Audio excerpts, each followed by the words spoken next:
خوراک کوئ نو حلال خوراک کوئ، حرام خوراک مه کوئ ورنه عمل صالح به دې قبول نشي، نیک عمل به دې قبول نشي. نو اوله خبره خو دا ده چې د کوم انسان روزي خوراک دا حلال نه وي نو د ده عبادت نه قبلیږي، د ده عبادت نه قبلیږي. حدیث مبارک کې راځي نبی علیہ الصلوۃ والسلام فرمایي من اشترى ثوبا ب10 دراهم وفيه درهم من حرام لم يقبل الله عز وجل له صلاة ما دام عليه. نبی علیہ الصلوۃ والسلام فرمایي چا یو کپڑا په حرام پیسو واغستا او پاغه کپڑا کې 1 روپۍ د حرام وا، نبی علیہ الصلوۃ والسلام حدیث مبارک ته من اشترى ثوبا ب10 دراهم وفيه درهم من حرام لم يقبل الله عز وجل له صلاة ما دام عليه. نبی علیہ الصلوۃ والسلام فرمایي چا یو کپڑا واغستا او هغه کپڑای په 10 درهم واغستا، مثال په تور په 10 روپۍ واغستا، په دې 10 روپو کې 9 روپۍ حلال دي، صرف 1 روپۍ پکې حرام ده. کپڑای په څو واغستا؟ په 10 روپۍ واغستا، 9 روپۍ پکې حلال دي، صرف 1 روپۍ پکې حرام ده. نو نبی علیہ الصلوۃ والسلام فرمائی لم يقبل الله عز وجل له صلاة ما دام علیه.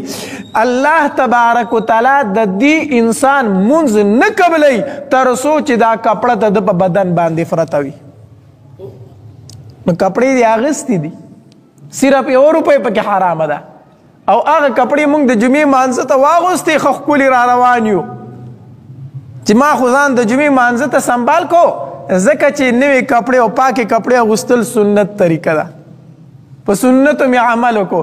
دې ته خو نه ګورو چې دا کپړې ما اغوستې په حرامو دي نو دې کې زما د جمعې هغه مونځ هم نه قبلیږي او بل مونځ مې پکې هم نه قبلیږي.